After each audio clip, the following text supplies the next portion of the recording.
महाराष्ट्रातील महत्त्वाच्या बातम्या फक्त 10 मिनिटात। या चॅनलला अजूनही सबस्क्राईब केलं नसेल तर आत्ताच करा। राज्याचे मुख्यमंत्री देवेंद्र फडणवीस यांनी कोल्हापूरबाबत मोठी घोषणा केली आहे। कोल्हापुरात आता क्रिकेटचे आंतरराष्ट्रीय सामने होतील अशा दर्जाचे मैदान उभारणार असल्याचं त्यांनी स्पष्ट केलं। कोल्हापूर हे फुटबॉल प्रेमींचे शहर म्हणून देखील ओळखले जाते। शाहू महाराज यांनी फुटबॉलकडे देखील लक्ष देण्याची विनंती केली आहे। त्यामुळे फुटबॉलसाठी देखील चांगलं मैदान उभं केलं जाईल असे देखील त्यांनी स्पष्ट केलं आहे। भाजप आमदार श्वेता महाले यांनी बुलढाणा जिल्ह्याचे नाव राजमाता जिजाऊनगर करण्याची मागणी केली आहे। या संदर्भात आमदार महाले यांनी मुख्यमंत्री देवेंद्र फडणवीस यांना निवेदन देखील दिले। या निवेदनातून त्यांनी बुलढाणा जिल्ह्याचे नामकरण करण्याची मागणी केली आहे। बारामतीत रविवारी दुपारच्या सुमारास पुन्हा एकदा विमान पडल्याची घटना घडली आहे। बारामती विमानतळ परिसरात इमर्जन्सी लँडिंग करताना शिकाऊ विमान शेतात कोसळले। या दुर्घटनेमुळे परिसरात एकच खळबळ उडाली आहे। हे विमान नेमके कशामुळे कोसळले याबाबतची सविस्तर माहिती अद्याप समोर आलेली नाहीये। दुर्घटनेनंतर संबंधित यंत्रणांनी घटनास्थळी धाव घेतली। अपघाताच्या कारणाचा तपास सुरू आहे। बारामती विमानतळावर यापूर्वीही विमान दुर्घटनांच्या घटना घडल्या आहेत। 8 महिन्यात तिसऱ्यांदा विमान अपघाताच्या या घडलेल्या घटनेमुळे पुन्हा एकदा सुरक्षेचा प्रश्न ऐरणीवर आलाय।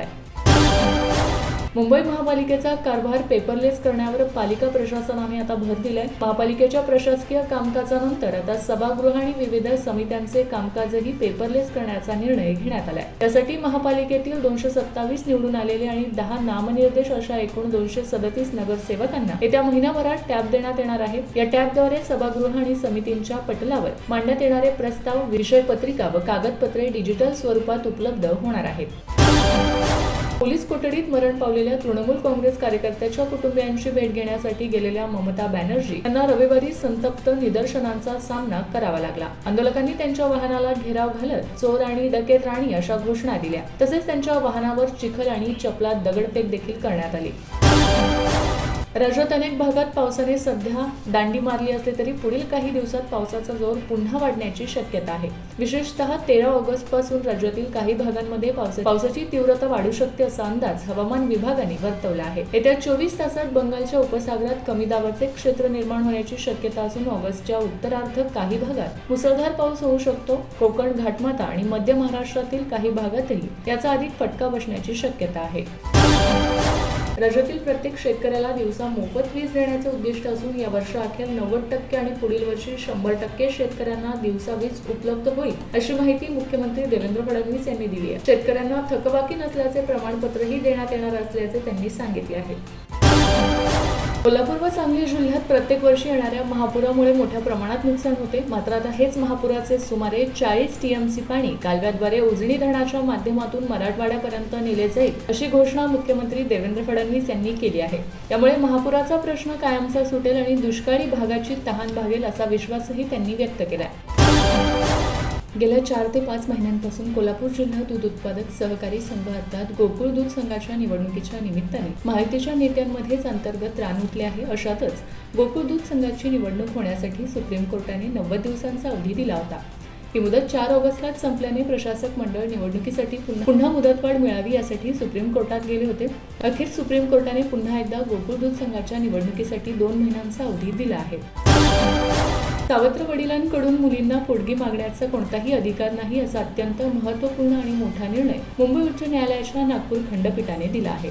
कौटुंबिक न्यायालयाने दिलेला आदेश नागपूर कोर्टाने रद्द केला आहे। हा निर्णय देताना उच्च न्यायालयाने स्पष्ट केले आहे की फौजदारी प्रक्रिया संहितेच्या कलम 125 मधील पोटगीची तरतूद ही मुख्यतः रक्ताच्या नात्यांवर आधारित आहे। त्यामुळे सावत्र मुलींना या कलमांतर्गत सावत्र वडिलांकडून पोटगी मिळवता येणार नाही। गणेश उत्सवासाठी मुंबईवरून कोकणात जाणाऱ्या गणेश भक्तांसाठी आनंदाची बातमी आहे। सरकारने गणेश भक्तांना मोठं गिफ्ट दिलंय। बाप्पाच्या स्वागतासाठी महाराष्ट्र राज्य मार्ग परिवहन महामंडळ म्हणजेच एसटी सज्ज झाली आहे। एसटी कडून कोकणात गौरी गणपतीला जाण्यासाठी एसटीच्या 5220 जादा बस गाड्या सोडण्यात येणार आहेत। त्यामुळे गणेश भक्तांचा कोकणात जाण्याचा प्रवास गर्दीमुक्त आणि आरामदायी होणार आहे। महाराष्ट्र लोकसेवा आयोगाच्या माध्यमातून 29 डिसेंबर 2023 रोजी प्रसिद्ध करण्यात आलेल्या जाहिरातीच्या आधारे सुरू असलेल्या भरती प्रक्रियेत निवड झालेल्या उमेदवारांना रुजू होण्यास मुंबई उच्च न्यायालयाने परवानगी दिली आहे। मात्र संबंधित पदांपैकी 10% पदे रिक्त ठेवण्याचे निर्देश देण्यात आले आहेत। वाशिम जिल्ह्यातील मालेगाव शहरात अन्न व औषध प्रशासन अर्थात एफडीएने मोठी कारवाई करत गुटखा व तंबाखूजन्य पदार्थांचा मोठा साठा जप्त केला. शहरातील एका गोदामावर कारवाई करत एफडीएच्या पथकाने तब्बल 18,85,165 रुपयांचा मुद्देमाल ताब्यात घेतला. या कारवाईमुळे मालेगाव परिसरात सुरू असलेल्या अवैध गुटखा विक्री आणि तस्करी विरोधात प्रशासनाने कठोर पाऊल उचलल्याचे स्पष्ट झाले आहे. केंद्र सरकारच्या प्रस्तावित एफसीआरए दुरुस्ती विधेयकावरून होत असलेल्या आंतरराष्ट्रीय टीकेला मुख्यमंत्री देवेंद्र फडणवीस यांनी प्रत्युत्तर दिले. या विधेयकामुळे अमेरिकेतील काहींना मिरची का लागली यावरूनच भारताला असा कायदा आणण्याची नेमकी गरज काय आहे हे स्पष्ट होते, देवेंद्र फडणवीस म्हणाले आहेत. तसेच हे विधेयक कोणत्याही एका विशिष्ट धर्माच्या किंवा समुदायाच्या विरोधात नसून देशविरोधी कृत्यांसाठी परदेशी निधीचा होणारा गैरवापर रोखणे हा यामागील मुख्य उद्देश असल्याचे मुख्यमंत्र्यांनी स्पष्ट केले आहे. कोल्हापूर शहरातील विविध विकास कामांना मोठी चालना मिळाली असून मुख्यमंत्री देवेंद्र फडणवीस यांच्या हस्ते सुमारे 1,850 कोटी रुपयांच्या विविध प्रकल्पांचे उद्घाटन, लोकार्पण आणि भूमिपूजन करण्यात आले आहे. यावेळी कोल्हापूर शहराच्या विकासासाठी हद्दवाढ आवश्यक असल्याचे सांगत हद्दवाढीत समाविष्ट होणाऱ्या नागरिकांच्या अडचणी सोडून शहराला टप्प्याटप्प्याने आवश्यक सुविधा दिल्या जातील अशी ग्वाही मुख्यमंत्र्यांनी दिली आहे.